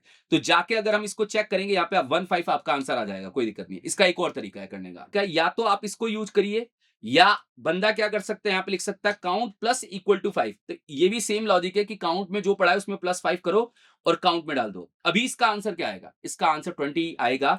20 क्यों आएगा, क्योंकि आपने यहाँ पे अपने काउंट को अपडेट करके 15 कर दिया। तो यहाँ पे 15 प्लस 5 कितना हो जाएगा, 15 प्लस 5 यहाँ पे आपके सामने 20 आंसर आने वाला है। जाके देखिए, डन। तो ये भी क्लियर है सर, ठीक है। आगे चलते हैं, देखिए। चलिए देखिए, अब हम नेक्स्ट क्वेश्चन देखते हैं। नेक्स्ट क्वेश्चन क्या है, नेक्स्ट क्वेश्चन में आपको क्या करना है, दो वेरिएबल बनाने हैं, a equal to 5, b equal to 10, और इन दोनों वेरिएबल की वैल्यू को आपस में स्वैप करना है थर्ड वेरिएबल का यूज करके, मतलब एक थर्ड वेरिएबल का यूज करके ये काम करना है। चलिए कैसे करते हैं मैं बताता हूं। देखिए यहाँ पे हम क्या करते हैं, एक फाइल बना लेते हैं, टास्क 4.html करके। चलिए मैं उन्हें बना ली। अब 3 वाले को मैंने 2 के अंदर ही कर दिया, ठीक है। चलिए अब मैंने यहाँ पे क्या किया, एक स्क्रिप्ट टैग का यूज किया, और यहाँ पे मैंने लेट a इक्वल टू 10 लिया, और यहाँ पे मैंने लिया लेट b इक्वल टू 20, ठीक है सर, कोई दिक्कत नहीं है। देखो अगर आपको थर्ड वेरिएबल का यूज करके काम करना है और काम आसान है, मगर एक्चुअल में क्या होता है, कई बंदे यहाँ पे गलती करते हैं। गलती क्या करते हैं, वो सोचते हैं एक काम करिए सर, a के अंदर b डाल दो और b के अंदर a डाल दो। ये गलत है। ये गलत क्यों है, क्योंकि अगर आपने a के अंदर b डाला तो यहाँ पे a अपडेट होके क्या हो गया, 10 हो गया। और फिर आपने b के अंदर वापस से क्या किया, a डाला, तो ये b क्या है, यहां से a को लेगा, यहां से a की वैल्यू क्या है, 10 है, तो b भी 10 है, तो ये दोनों बराबर हो जाएंगे। ये काम नहीं करना। इस काम से आपका आंसर सेम आएगा। यहाँ पे आपका आंसर क्या आने वाला है? सेम आने वाला है। ए कॉमा बी करके आप देख लीजिए। यहाँ पे आप लोगों का आंसर यहाँ पे क्या होगा? सेम प्रोसेस करेगा। मैं यहाँ से लाइव सर्वर पे रन करके आपको दिखा देता हूँ। यहाँ पे जाके देखिए, सेम है। अब इसको करने के लिए 2 अप्रोच हो सकती है। वैसे 2-3 अप्रोच है, मगर मैं 2 अप्रोच बताता हूँ। पहली अप्रोच ये है कि आप यहाँ पे एक टेम्प नाम का वेरिएबल बनाइए। टेम्प नाम के वेरिएबल में आपने ए की वैल्यू डाल दी, ठीक है? तो अब भई टेम्प के अंदर क्या चला गया? टेम्प के अंदर चला गया 5 सर, ठीक है? अब आप एक काम करिए, अब आप ए को रिप्लेस मारिए, मतलब ए की वैल्यू को अपडेट करिए, ए की वैल्यू को बी से अपडेट करिए, ठीक है सर? अगर मैंने ए की वैल्यू को बी से अपडेट किया तो एक्चुअल में क्या हुआ? ए के अंदर अब क्या आ चुका है सर? ए के अंदर अब आ चुका है 10। भई ए के अंदर 10 आ चुका है क्योंकि ए के अंदर बी डाल दिया आपने, ठीक है? अब आप यहाँ पे फिर क्या करिए? बी के अंदर आप टेम्प डाल दीजिए। अगर बी के अंदर टेम्प डालेंगे तो बी के अंदर क्या आ जाएगा सर? बी के अंदर इक्वल टू 5 आ जाएगा। तो ये वैल्यू आपस में स्वैप हो जाएगी। थर्ड वेरिएबल का यूज करके आपके सामने आंसर आ चुका है। देखिए, ए का आंसर बी में आ गया और बी का आंसर किस में आ चुका है? ए में आ चुका है। ये है आपका पहला तरीका। इस तरीके से आप इसको क्या कर सकते हैं? प्रोसेस कर सकते हैं, जिसमें आप थर्ड वेरिएबल का यूज करके ये काम कर रहे हैं। अगर थर्ड वेरिएबल का यूज नहीं करना तो क्या करना है? देखिए, अगर आपको थर्ड वेरिएबल का यूज नहीं करना है तो एक छोटा लॉजिक लगाना है। आपको यहाँ पे A equal to A plus B करना है। इससे आपका आंसर क्या बनता है सर? इससे आपका आंसर बनता है ए में क्या स्टोर है? 5, बी में क्या स्टोर है? 10। तो 5 प्लस 10 यहाँ पे क्या स्टोर हो जाएगा? 15। किस ए के अंदर क्या चला गया? 15, ठीक है सर। ए के अंदर 15 चला गया, डन। अब आपको क्या करना है? यहाँ पे लिखना है b equal to a minus b, ठीक है सर। यहाँ पे आंसर क्या बनता है? देखिए, मैं आपको बता रहा हूँ, सिंपल लॉजिक, ध्यान से देखना। अगर आपने यहाँ पे लिखा है b equal to a minus b का मतलब क्या है सर? बी में भाई ए में क्या पढ़ा है? अभी 15 पढ़ा है, ठीक है? और बी में क्या पढ़ा है? अपना 10 पढ़ा है। तो अगर आप इन दोनों को माइनस करेंगे तो बी की वैल्यू अपडेट होके क्या हो जाएगी? 5 हो जाएगी। तो बी में तो 5 आ चुका है सर, ठीक है, कोई नहीं। अब वापिस से क्या करना है sir? A equal to a minus b वापिस करना है। ये क्यों सर? इसका रीजन बता देता हूं। क्योंकि भाई देखो, ए के अंदर अभी भी क्या पढ़ा है सर? 15 पढ़ा है, बिल्कुल सर, 15 पढ़ा है ए के अंदर। और बी के अंदर क्या आ चुका है? यहाँ पे 5 आ चुका है। बी 15 माइनस 5, यहाँ पे आपका जो वैल्यू होगी वो अपडेट होके भाई क्या हो जाएगी? ए के अंदर स्टोर हो जाएगा सर 10। यहाँ पे आपने सेम वेरिएबल को यूटिलाइज करके कैसे स्वैप किया, वो लॉजिक मैंने यहाँ पे आपके सामने क्या किया? प्रोसेस किया। आंसर आ चुका है, देखिए। आंसर आप लोगों के सामने आ चुका है, देखिए। इसमें भी कोई डाउट नहीं है, इसमें भी कोई चैलेंज नहीं है। देखिए, अब चलते हैं हम नेक्स्ट क्वेश्चन की तरफ। नेक्स्ट क्वेश्चन है कि हमें multiple line address block using template litres, ठीक है। हमें मल्टीपल लाइन का एड्रेस ब्लॉक क्या करना? प्रिंट करना। ये है अपना टास्क 5.html, ठीक है सर, हम बना लेते हैं, चलिए, कोई दिक्कत नहीं है। एचटीएमएल टैग स्टार्ट करते हैं, क्लोज करते हैं, कोई दिक्कत नहीं है। और यहाँ पे हम स्क्रिप्ट टैग का यूज करते हैं, डन। अब पॉइंट मेरा ये है कि यहाँ पे हमें मल्टीपल लाइन का क्या करना है भैया? एक तरह से एड्रेस बुक बनाना है। कैसे? जैसे मान लीजिए मैं यहाँ पे आपके सामने यहाँ पे कंसोल डॉट लॉग करता हूँ और कंसोल डॉट लॉग के अंदर मैंने यहाँ पे बैकटिक का यूज किया। तो बैकटिक का यूज करके आप मल्टीपल लाइन दिखा सकते हो यहाँ पे। जैसे मान लीजिए मल्टीपल लाइन में आपको यहाँ पे दिखाना है जोधपुर, ऐसे मैं यहाँ पे लिख देता हूँ जोधपुर, मान लीजिए, एक एग्जाम्पल दे रहा हूँ, ठीक है। फिर मैं यहाँ पे दिखा रहा हूँ जयपुर, ठीक है, ये भी मैं एक एग्जाम्पल दे रहा हूँ, ठीक है। मैंने यहाँ पे फिर दिखाया दिल्ली, ठीक है। यहाँ पे मैंने दिखाया मेरठ। ऐसे ही मैं एक एग्जांपल आपके सामने क्या कर रहा हूँ? प्रोसेस कर रहा हूँ। तो मल्टीपल लाइन के लिए तो आप बैकटिक का क्या करेंगे? आराम से यूज कर सकते हैं। अब आप इसको यहाँ से क्या करिए? लाइव सर्वर पे मूव करिए, आपके सामने आंसर आ जाएगा, देखिए। और राइट क्लिक करते हैं, इंस्पेक्ट करते हैं, कंसोल में जाते हैं और आपके सामने यहाँ पे क्या होगा? आंसर आ जाएगा, ठीक है। चलो, तो मुझे नहीं लग रहा कि आप लोगों को इस पॉइंट पे क्या होगा? डाउट होगा। अब आप लोगों के सामने लेक्चर 1 में मैंने बहुत सारी चीजें क्या की? क्लियर कराई। अब आप इसको डेप्थ लेवल पे समझ सकते हैं, क्योंकि धीरे-धीरे जावास्क्रिप्ट के लेवल को हम बड़ा करते जाएंगे और आपके सामने और एक अच्छे लेवल की पिक्चर क्या होगी? क्लियर होगी। Thank you so much guys.